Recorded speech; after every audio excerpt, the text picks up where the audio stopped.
This is the Fantasy Football Unlimited podcast with your host, Kevin Murray.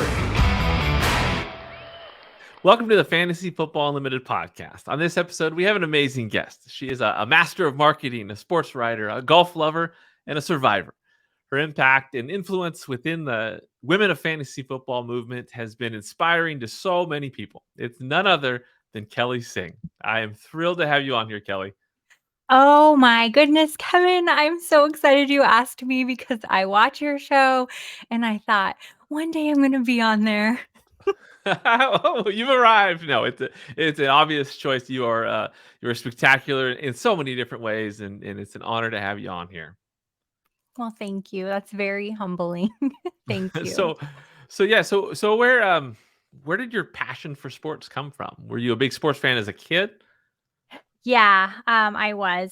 It's so cliche. I feel like to be like, oh, my dad, but it was my dad. And he involved me in all kinds of live sports as a child. I played everything from, softball to swimming to basketball to volleyball. And believe it or not, I was quite an athlete back in the day. And it just grew from there. And my dad was just really instrumental in helping me to see the value in sports. That's awesome. So playing sports, that just naturally went into you enjoying watching sports? Yeah, absolutely, 100%.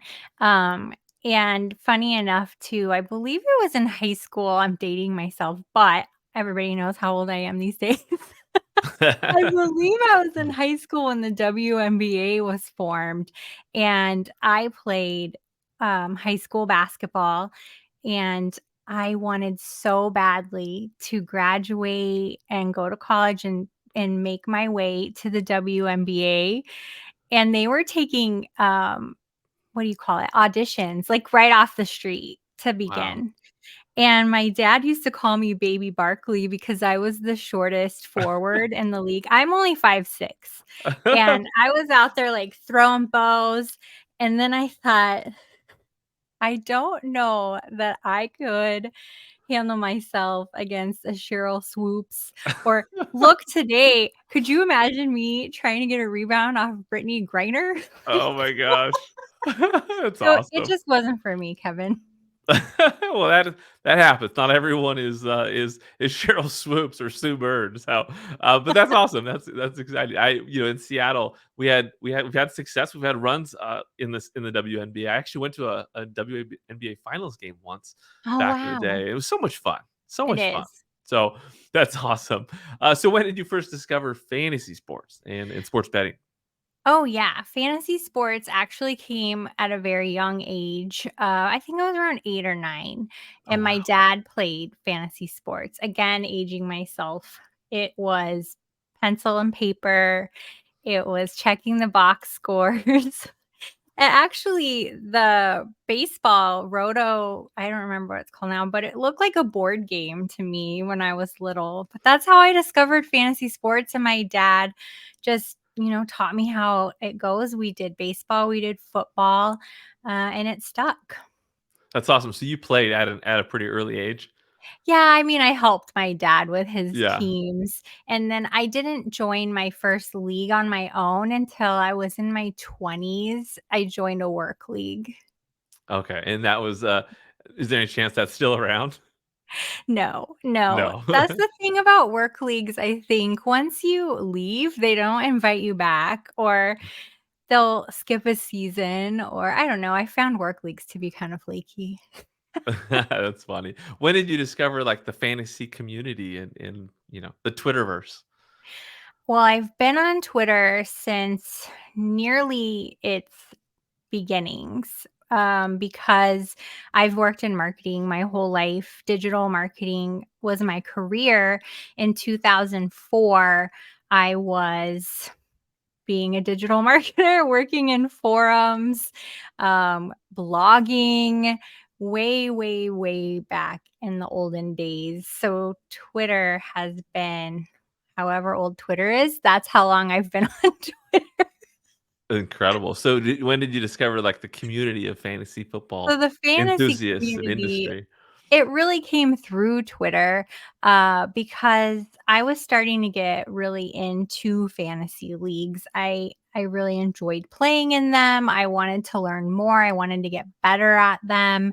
And I thought, there's a marketing community that we all like talk to each other and bounce ideas. There has to be a fantasy football community, surely.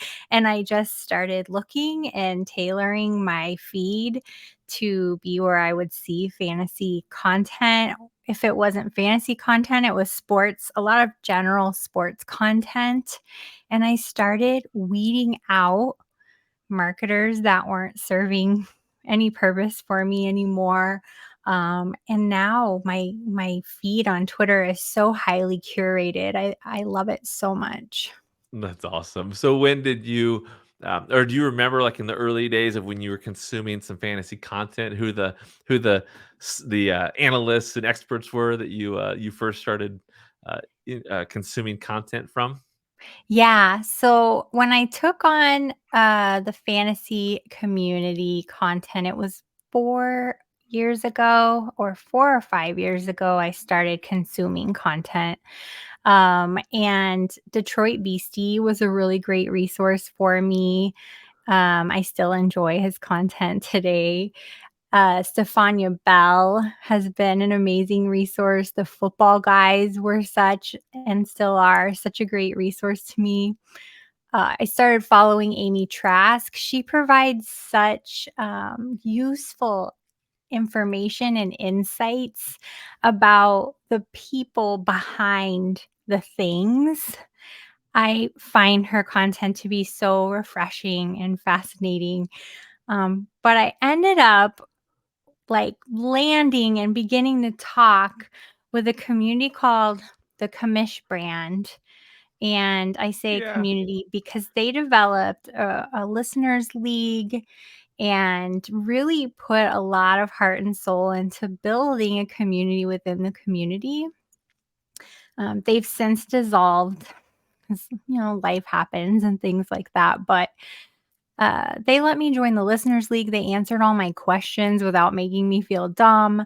They invited me to eventually write for them, which was my first foray into writing about fantasy football content.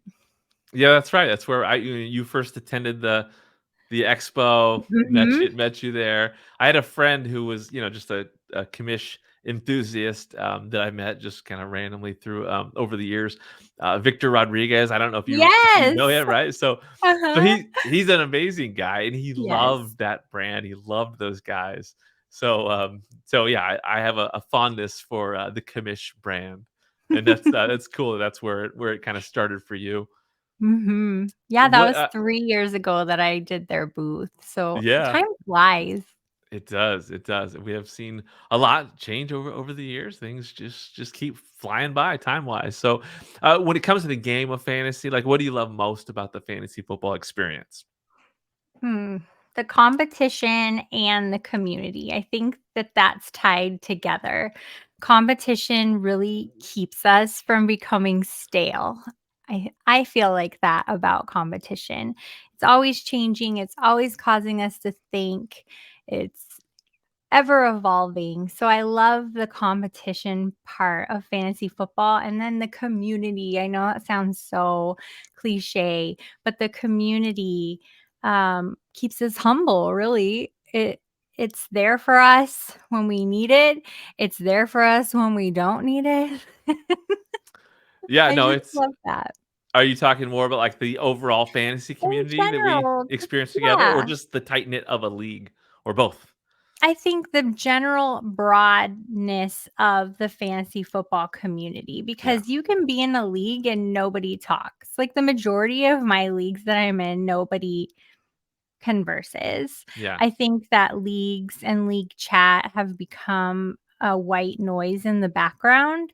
So I appreciate the broader fantasy football community on Twitter or through text or phone calls, um, and podcasts, just because it keeps things the same as competition keeps us from becoming stale. I think our community keeps us from becoming complacent. They keep us humble. They bring fun. They bring challenges. So yeah, competition and community. That's great. Great answer. And yeah, the fantasy community is unique and very special to so many of us. Do you have like a primary home league that you play in? Or like So a favorite league, the most competitive league? yeah. So I've never really had a home league per se because I travel so much for work and because the work leagues I've been in dissolve if I move on or whatever. But there has been a league I've been in for 5+ years now.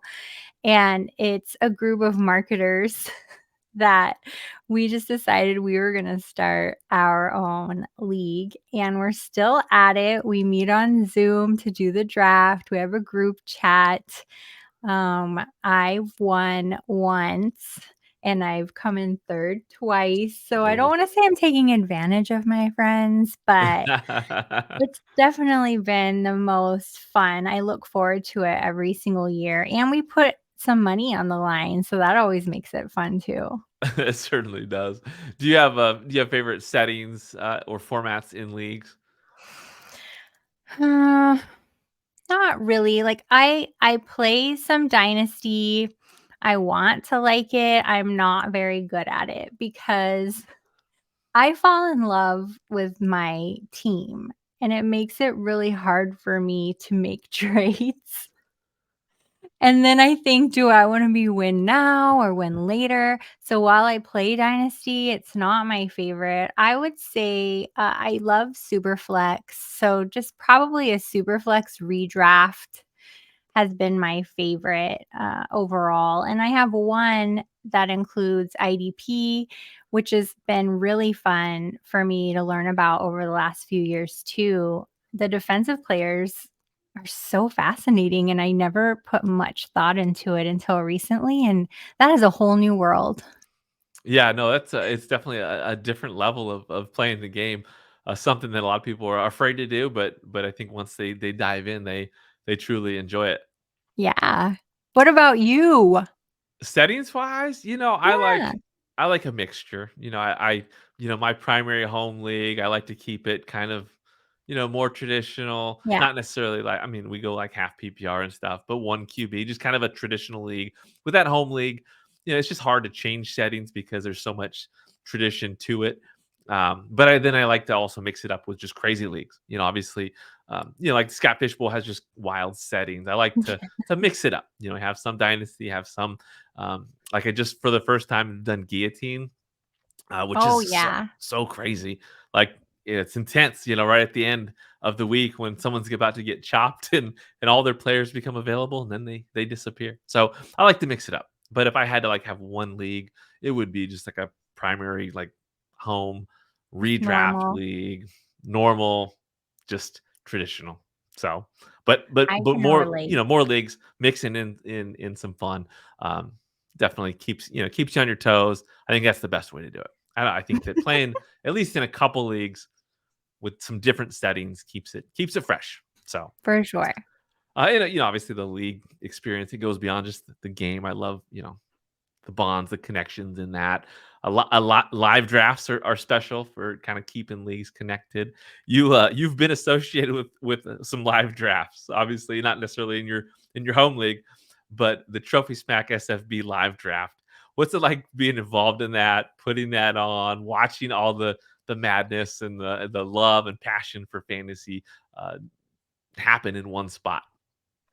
It is something else, and I highly recommend that if anyone listening lives near a live draft city, that they do what they can to attend because it is something that I don't know that I've ever been a part of something like that before. I've done live drafts, like I mentioned growing up with my dad, we host them at our house and stuff like that, but being in an environment with people from all over the area who are just as passionate as you are, who want to be there and soak in the atmosphere, it's so fun. I know fun is such a boring word, but it's just fun. It's a lot of planning, a lot of planning, but it's so worth it in the end to just sit back and watch it unfurl. Oh, I bet. No, so, whether you live close or not, like I flew down to LA and I have no Mhm. regrets getting to that event and experiencing it. I mean, obviously, the Trophy Smack brand is pretty special in so many ways. The people behind it, even more when it comes to what they infuse into an event like that. So, LA Trophy Smack, that's where it's at. I hosted the previous year in Seattle. Amazing. Um, Kind of very much a home league kind of, I kind of I'm known for going a little bit over the top with live Yes. drafts. Um, but my experience with that was amazing.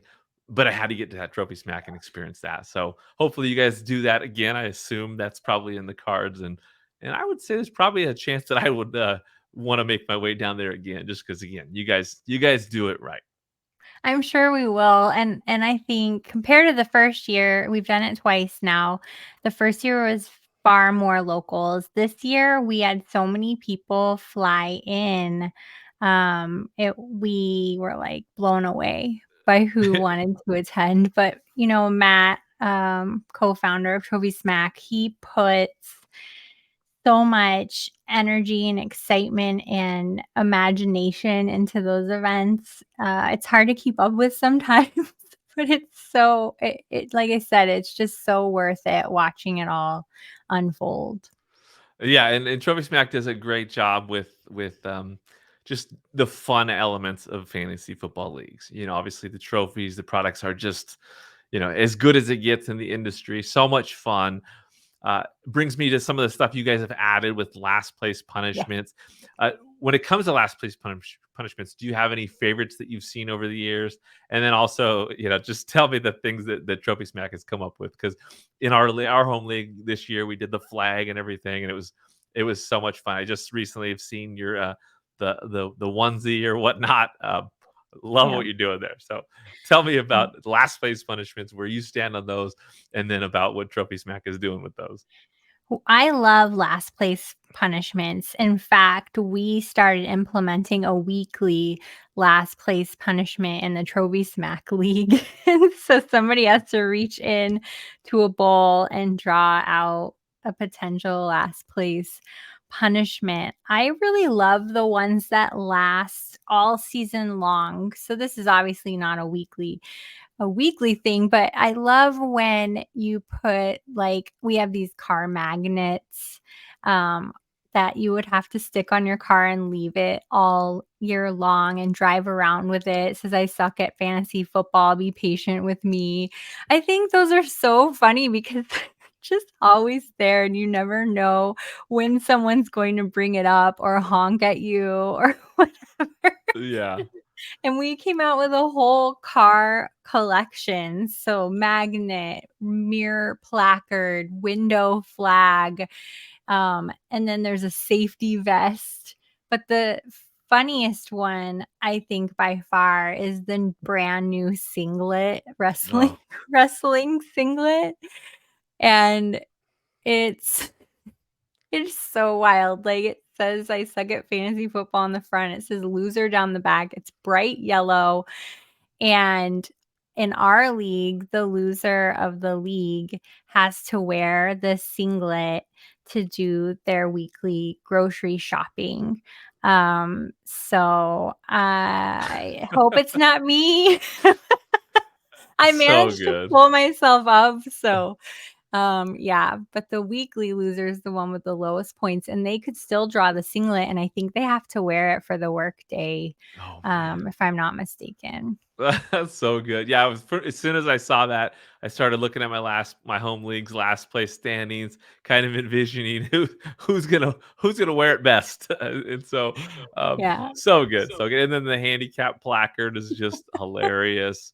And it's just cool to see you guys kind of bringing in more of that stuff into the fold, because those are the kind Yeah. of things that just get leagues more connected and engaged, and that's what I'm all about. And I want that for others to enjoy fantasy on that level. For sure. We're always trying to innovate to start sit coins, make things fun if there's, a choice that you have. Or also, we've been noticing a trend in non-customizable hardware, like non-customizable rings, for instance. You don't have to know who the champion is to have a championship ring. You could do a weekly winner and they get to keep it for the week on their desk, or have it to incentivize your league as they get into that mid-season slump. I don't want people to think they have to wait to customize. Customizing is amazing and it's fun, but there's so much you could be doing in season too to make it exciting. Oh, for sure, for sure. So again, with Trophy Smack, again, amazing people. What's it been like working with Matt Walsh and Dax Holt in the team there? It has really been a dream. I've been in marketing for well over 20 years, my entire career. And I could never break through the director level. That it just seemed like where I was gonna live the rest of my life. And then, I came across Matt, and he said that I had been recommended and had vetted me, and weirdly enough, one of Matt's ventures is, a freight business, and his freight business did business with Leslie's Pool Supplies Corporate, which is where I was from. Oh, wow. And so he vetted me out and all of this stuff. He's like, "Okay, we need you on our team." And that's, the rest is history. So, that was April of last year. So we're well over a year and a half into it, and I can't see it ever ending. It was just so magical how it happened. They trust my work. Being in the office is like nothing I've ever experienced. It is as wild as it looks on social media. If you're not following Trophy Smack on TikTok or Instagram, I highly recommend that you do, because the antics are real. Like, they're captured right that moment and posted. We are pranked all the time. It's amazing. It is just it's fun, and it's an environment of creativity. It's an environment of autonomy. I love the freedom that I have to actually do my job, which you don't get in a lot of corporate environments. But as we grow, corporate structure does have to evolve, but so far it hasn't taken the fun out of the work. It's special. And again, like I've known Matt for several years now. Spent a lot of times with him, so nothing surprises me with what happens down there. And it's definitely a company that I've just rooted for, for many years, and I can't wait to see where it goes. Yeah, I love being the vice president of marketing at Trophy Smack, and I hope that we continue to grow. There are now 3 people on my team, and I just want to keep growing that. It's awesome. Talk to me about the Sick podcast and the other things you've done in regards to DFS and or golf and all the things that you've done. Yeah, I just fall into that stuff, honestly, Kevin. People approach me with an idea and I'm like, yeah, that sounds like so much fun. For a while, I was doing some Detroit radio, because I was friends, or I still am friends, with Chris Detroit Beastie and some other guys, Scott and Chris Prince, who are big in high stakes fantasy and high stakes betting, and they liked my golf content. So I was doing Detroit radio to give golf content for a while, a couple years ago. I ended up doing the Sick podcast. The Sick podcast is a network of podcasts. I had been a guest on Adam Rank's show 2 or 3 times, and the production crew just enjoyed having me and asked if I'd be interested in doing my own show. So I'm over a year now in doing a Cardinals, the Sick podcast with Kelly Singh, and it's about the Arizona Cardinals. Um, but those are my favorite experiences, I think, but it led into being asked to co-host the yearly Women of Fantasy Football um, drive, I guess we call it, in August. Every August is 4 weeks packed with amazing guests, and the last 2 years have been phenomenal, and we raise money to send women to media boot camp with Laura Oakman, and Galvanize is her organization. So there have been some really amazing experiences through radio, podcasting, video. But I think writing and sports betting are probably my first love. I love it. And that's great. What's been your most difficult challenge in the industry thus far? Um, I would say getting into sports betting has been the greatest challenge. It hadn't been too difficult to just give commentary on fantasy in general or to be asked to guest host, blah, blah, blah. But once you start, I guess, involving people's money, can I trust a woman to give me advice on sports that I'm actually putting money on? I find that to have been my biggest challenge. So I started publishing my results.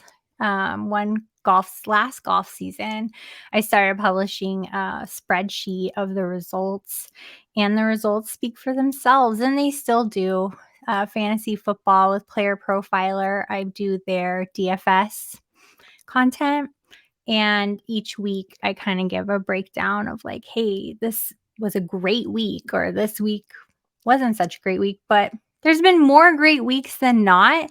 And earning people's trust, I think, is harder as a female sports bettor. Yeah, no, I can see where that challenge would come in. Um, where does your passion for golf come from?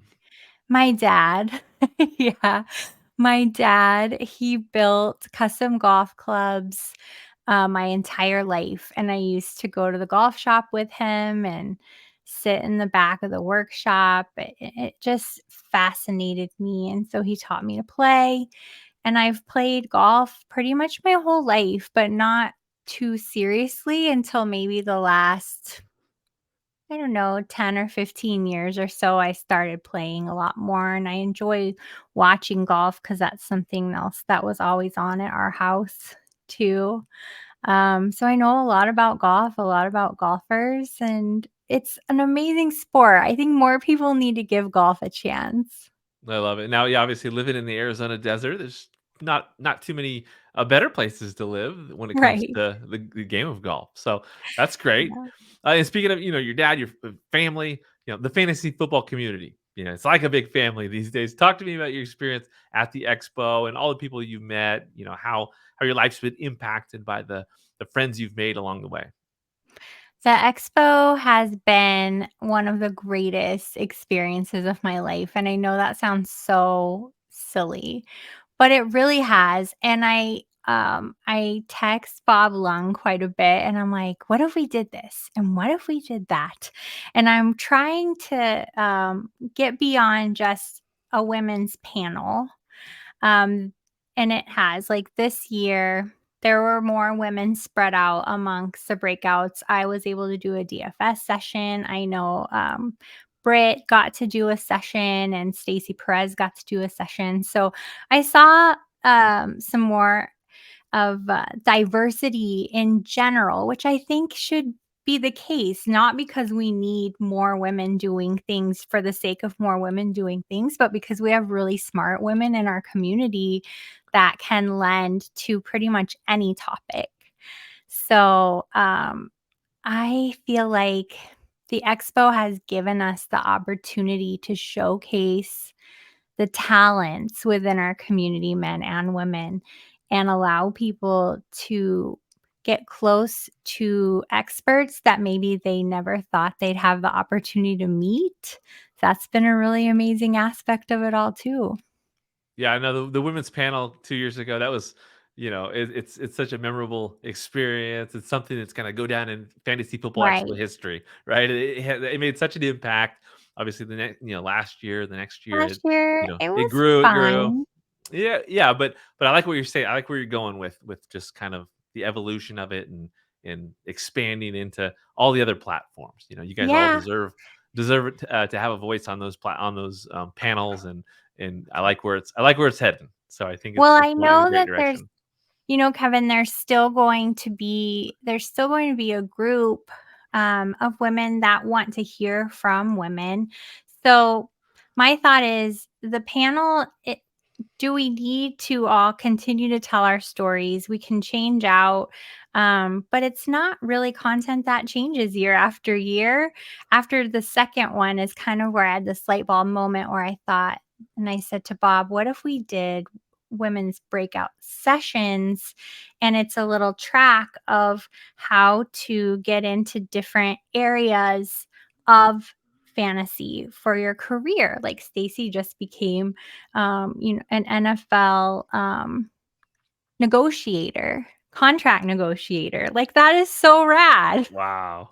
And we have podcasters and we have writers and we have scouts and we have editors. So my idea, and hopefully it will come to life, is that we'll have these tracks that will help women break into whatever area they're interested in, and here's how we accomplished it. And I feel like men could sit in on it too, but the opportunity, it feels like it doesn't exist as much for women, or maybe we just feel like it doesn't exist as much. So making those opportunities available, I think, is going to be really the next game changer. Yeah, it sounds empowering. I love it. I love the idea. I love the creative thinking and making it happen. That's great. Mhm. So outside of fantasy sports and betting and all that kind of stuff, what are your favorite hobbies and activities? And obviously golf. Oh gosh. I'm pretty lazy, Kevin. Because I work so much. I miss travel is a really big hobby of mine. I do travel a fair amount outside of work. Even though I travel every month for work, I still, like, I took a birthday trip this last weekend to go see the Ravens play. I'm going to Vegas the weekend after Thanksgiving. So I do love travel.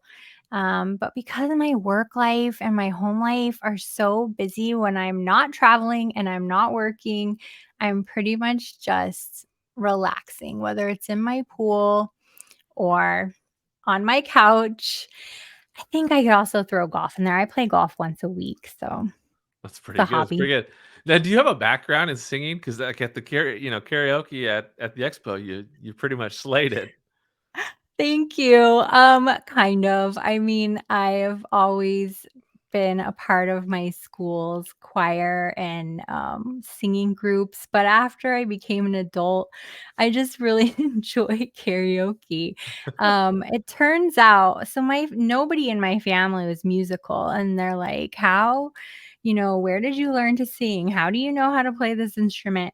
And I ended up finding out in 2020 that my biological father was not my best friend and my dad. And that is a whole other story, Kevin, but I found out my biological father was a singer and a band leader. And so I guess, nature versus nurture, I absorbed some of that. That's incredible. Wow. Yeah. So so with karaoke, do you have some like go-to songs that you love to get to? Always, yeah. Pretty much the ones I did, but Whitney Houston, "I Wanna Dance with Somebody" is, I That's good. love to sing that song. It makes me so happy. I just wanna jump around and sing it. But yeah, that one, I love "Sweet Child of Mine," which I sang. I love "Total Eclipse of the Heart," which I sang. Totally. Yep. Yep. Those So are good. kind of all my go-tos, but I was thinking I need to come with a couple new ones this year, or maybe even get together with, like, Britt, who has an amazing, her voice is much lower than mine, so I'm like, I wanna get together with her and do something. Or Lauren. Collaborations. Yeah, oh, yeah, Lauren. Mhm. Yeah, though yeah, all 3 of you just crushed it. And yeah, It's you have fun. your own unique, style. So, Yeah. the consumers of that karaoke content, the ones that sit back and just listen and have fun and sing on their own, we love it. So keep it coming. The more Oh, creative I will. collaborations, the better. I love it. Don't you And worry. you mentioned some travel. Is there a favorite place you like to go on vacation? I well, I don't know if it's a vacation. I guess it's a vacation, but I go to Las Vegas far too often, but I love it so much. And just the luxury of that hotel bed and all of the amazing food right at my disposal. I love Las Vegas. Eventually, I'm going to probably move to Las Vegas. Both of my kids are grown this year, and this house is far too large. So I'm thinking it's going to be time to just pack up and try something new. I like it. No, that's awesome. That'll make it easy to get to like an FSGA winter conference. For sure. Not that Arizona's far on a flight, but hey, But if I'd it's be in your right there. backyard, there you go. Now, what is one thing that you're just deeply grateful for at this time? Life, just life. When you're faced with something so serious as cancer, it changes your perspective. And I know that sounds cliche because everybody says that, but everybody goes through that when you're faced with some sort of medical crisis. And I am grateful for the life that I live. It's been a very blessed, call it lucky. I have worked very hard for everything that I have. There were days I was a single mom with 2 little kids, and they had no idea that we were broke because I would feed them, and then I would eat, like, Frosted Flakes at night after I fed them and put them to bed. And so it hasn't always been easy, but I will say that I feel like in this life, I've never been denied anything that I put my mind to. So I try and encourage people with that mindset when they are stuck, and just think you really need to be open. Your eyes need to be open, your ears need to be open, your heart needs to be open, and things will come your way. They just do. Yeah, that's a beautiful message, and the fantasy football community is grateful for you, Aw, and you're obviously you've had some challenges this year, and everybody's as far as I've seen have been obviously very supportive and yes. encouraging to you, and I'm sure that's really hit home. I would imagine you just recently like had a tweet about choosing not to settle in life and Yeah, celebrating accomplishments. What does that mean to you? kind of exactly what I was just sharing with you. But I feel like we're conditioned to not celebrate our accomplishments and not celebrate ourselves. That's looked at as braggy or, whatever we want to call it. But I feel like being able to celebrate our accomplishments is something that should be done more often. It brings joy. um, I think that's the best adjective. Being able to celebrate your accomplishments with your friends and your community brings joy, and it also inspires others. And that is probably the key takeaway. If you're sharing your story and what you are able to do, you can inspire somebody else to also keep going. That is great. That's well said. I love it. Now, obviously, there is a game, there's a season that's happening right now. What are your impressions of this wild season we've had thus far? Are there any players that have shocked you, surprised you, positively, negatively that you are, that's consuming you right now? Oh, I was really having a rough time early this season before he was injured. Kirk Cousins he's been a favorite of mine because he's so consistent. So whether he plays good or bad isn't it's indifferent. He's going to play consistent, and I don't think he ever plays bad. But now that he's injured, I'm like, what the heck am I going to do? The biggest letdown in quarterback for me, weirdly enough, because his stats aren't that bad, but it's Sam Howell. I'm like, how can the man have so many freaking passing yards and have so few fantasy points? Like, Yeah. No. it makes my mind is like because that was my biggest. I thought I was so like on the DL about this. I'm gonna get Sam Howell and Jahan Dotson. That's going to be my sneaky stack. And it has been garbage. Garbage.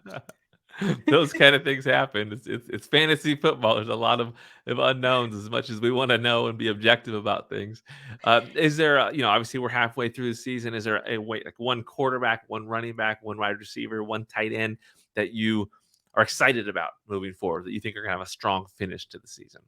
Yeah, I mean, you can't really go wrong with Jalen Hurts. Although I will say, I feel like the Eagles have not been playing up to their potential. It almost feels like they're flying by the seat of their pants, getting by barely. And Jalen Hurts has been my quarterback for years now since he got the opportunity to play. So I rely on him a lot. He's in a lot of my leagues, but ultimately, I think it's going to be Lamar Jackson that wins me my league. Lamar Jackson stacked with Mark Andrews. I've gotten so much flack for that stack, but hopefully people are quieting down a little bit now. I think Mark Andrews is still going to end up being the passing reception leader of the team, which he's done year after year. It may not be as great as it's been in years past, but it's still there. I love that for sure. Wide receivers, there have been so many that are just it feels like it's more by committee now, and there's a lot more tight end play. I don't know if you've noticed that as well, but it's there's not a whole lot of standout other than, like, Tyreek Hill. Yeah, You it's know it's what I been mean? inconsistent. It's been inconsistent to me with at most positions, like running back too. It's just a couple guys that McCaffrey, Travis Etienne that have had strong seasons, and then it's just kind of a hodgepodge of a Yeah, couple weeks in a row where someone does well, or with the injuries, it's been a crazy season. Obviously, yeah, Arizona, the Cardinals. That's your squad.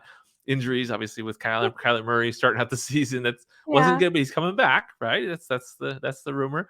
What are your thoughts on the Arizona Cardinals? Obviously, not necessarily this season, but moving ahead, Yeah. are you a Kyler Murray fan? Are you one that wants him on, or you want them to pivot? And obviously, the 2024 draft, they're gonna have a ton of draft capital. Where do you want them to be going in future seasons? It's really interesting because at the start of last season, I got to thinking, "Oh my gosh, it's already been this long. It feels like we just got him." And there hasn't been a lot of progress, to be honest, with Kyler Murray. I think that he's a great quarterback, but it's almost like, "What have you done for me lately?" kind of thing. Obviously, then being injured in December of last year, we didn't know if we'd see him at all this season, knowing how long these recoveries are. But here he is. He will be playing this week. I think it will be good for the Cardinals because honestly, the games that we've had so far, the majority of them were winnable. They were winnable if we had had a quarterback. Um, Josh Dobbs, he was fine. He did a great job coming in. Obviously, he did amazing in Minnesota, but when you have uh, a team like Minnesota, you can do a lot of great things. And then we True, had true. our rookie, Clayton Tune, who I adore, sent off into the lion's den, basically no team to support him because of all the injuries. The Browns defense, their weakness is rushing, and our running backs, DeMarcado, Connor out. What did we expect that kid to do? Yeah, poor Make guy. magic? The hate and the volatility around the Cardinals is something that's been really hard to swallow this season, but I think the rest of this season, we're gonna see a few more wins. I definitely don't think they're tanking for the sake of tanking. I don't even think Caleb Williams wants to come to Arizona. So, they have 6 first round or 6 picks within the first 3 rounds, 7, 8 within the first 5. So there's a lot of future here for the Cardinals. It's going to be pretty exciting. Do you think Kyler Murray will be the quarterback next year? Did you like how I avoided that? I did. I love it. Um, if Kyler Murray, I think a lot of it might revolve around if Kyler Murray wants to be the quarterback. There's a lot more, it seems like, in the league of players that want to play elsewhere or with other players where they know they can make an impact. But so far, it feels like the Cardinals are invested in Kyler Murray. They lose a lot of money. I don't think any other franchise can afford what Kyler Murray is coming with. So I think, yes, we're probably good for another year of Kyler Murray. It obviously might come down to also like just where those draft picks end up being. Like, are you forced to make that decision, or is it just Mhm. not even in the cards, right? Because Right. you have your pick as well as the Texans pick, right? Is that right? Mhm. So CJ Stroud, they're overachieving, so that projected draft capital is changed. I thought going into the season that Arizona would have the top two picks, but that's probably not going to happen. So There's and some teams that are playing pretty poorly out there. yeah, yeah. So, and obviously, I think if Kyler Murray comes in and Mhm. plays well the next few Mhm. weeks, and you guys pick up Yeah. some more wins, he might be. I agree. I agree with you. I think he could be the guy. As much as that surprises many that thought that would be a different outcome. Yeah. Uh, Now, obviously, I love your story. Love how you found this community. I love the way that you came into it and the opportunities that you've seized along the way. Can you name a few people that have had a massive impact on you during your journey within this fantasy sports industry? Yeah, I mean, I've named that some of them already. I've been following, like I said, Amy Trask for quite a while, and she's one of the most engaging people in the sports community. She replies, she gets involved, and for her to grant me an interview this summer was probably the greatest experience of my life. And for her to ask me questions about podcasting, and to compliment my podcasting, which I'm like, Amy, I'm just like me. I don't know. But now she's doing a big podcast, and it's been so fun to watch and participate in. So I'm so grateful for her example, I would say. I'm so grateful that Adam Rank and the production crew at the Sick podcast. Adam had me teach at his sports broadcasting class at Chapman University last year. And I taught on how to build a resume from blogs and podcasts to break in to media. And that was such an amazing experience as well. That's So I'm so awesome. grateful to him. Liz Loza has become a really good friend and just checks in on me, my health, how am I doing, when am I back?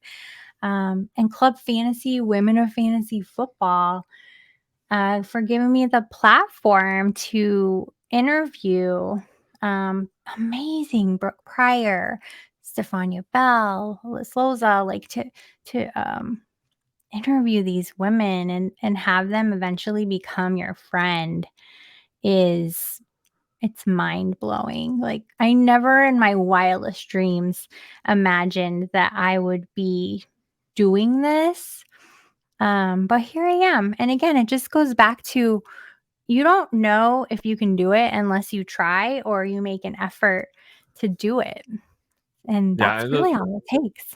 that's wonderful. Yeah, I mean, those are some amazing people, very influential. It's wonderful to know that they're impacting your life. You obviously have again, you've kind of shaped an incredible path into this. There's a lot of people out there that do want to get more involved in the fantasy space in the Mhm. industry. What are your recommendations for people aspiring to get more involved? I would say write some samples, record some samples, and just start sharing them with the networks that you want to work with because there are a lot of places looking for writers. Some of them are paid, some of them are not paid. I do think people should be paid for their work, but if you haven't built a portfolio yet and shown what it is that you can do with some accuracy, it's okay to write for fun. I still write a couple things for fun. I don't get paid for all of my work. Most of it, yes, but not all of it. And that's okay because I enjoy doing it. So go out there and just inquire. Do you have any availability? Here are my writing samples, Be guests on shows. That's another great way. That's great advice. Perfect advice. Obviously, is there anything we haven't covered that you want to share before we close things out here? I do want to thank the group of women. I could not possibly name them all because it's grown so exponentially over the last 3 or 4 years.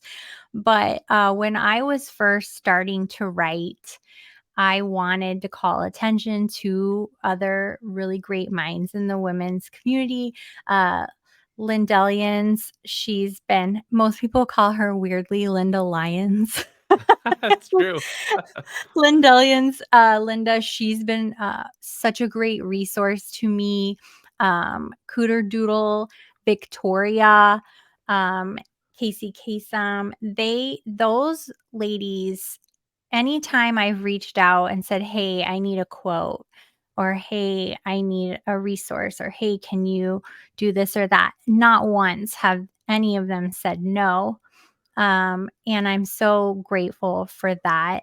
And most recently, with my diagnosis, I became really great friends with Roxanne, better known as Queen Roxanne. You can find her at F Queen Roxanne on Twitter. She's also a breast cancer survivor.